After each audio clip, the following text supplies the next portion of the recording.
We need to begin by working with their motivation to learn English.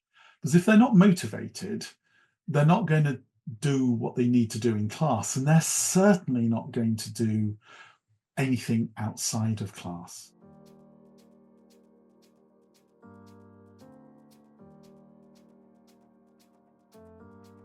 Hi, I'm Hedvig from Gallery Teachers. Welcome to our channel.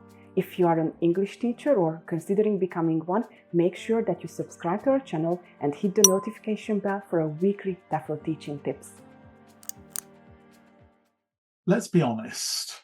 We all dream of the perfect learner who never misses a class, participates fully in class at all times, and then in their free time spends it not just reviewing their schoolwork, but also taking their learning further.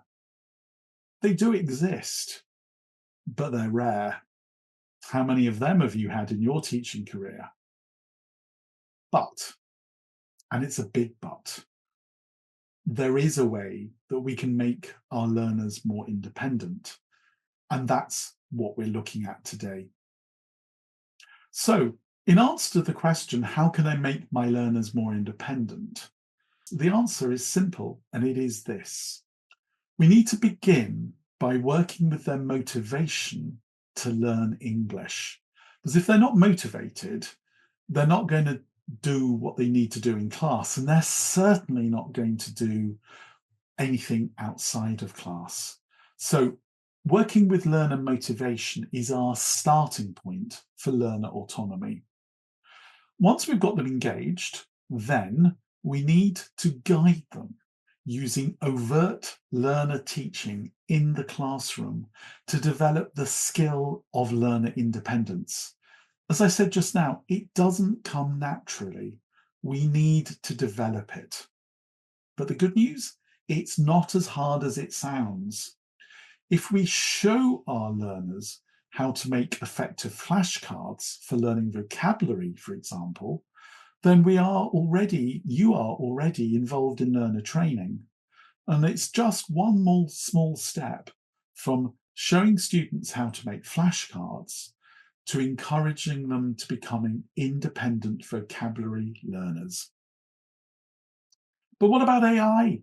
I hear you ask. Neil, you told us you were going to tell us about the role of technology and in particular generative AI in developing learner independence. What can you tell us about that? I think it's certainly true that generative artificial intelligence has made both students and us as teachers much more aware that there are opportunities existing out there.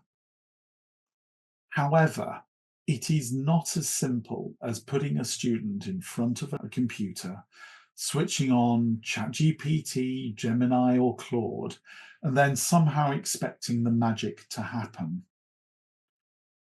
It's the first stage of successful technology-enhanced AI use for our students, particularly when it comes to learner autonomy, is the need that we as teachers understand the limitations as well as the affordances that come with generative AI and the limitations that come with it too.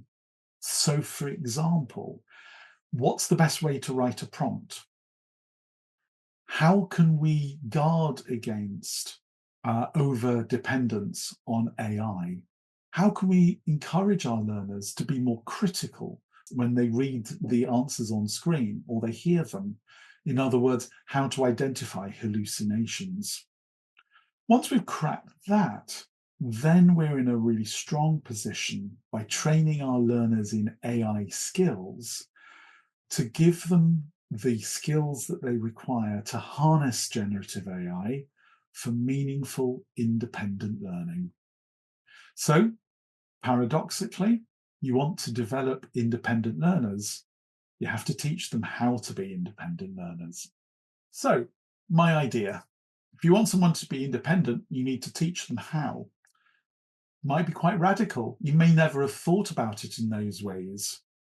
Have you got any experience that you'd like to share or add to this idea?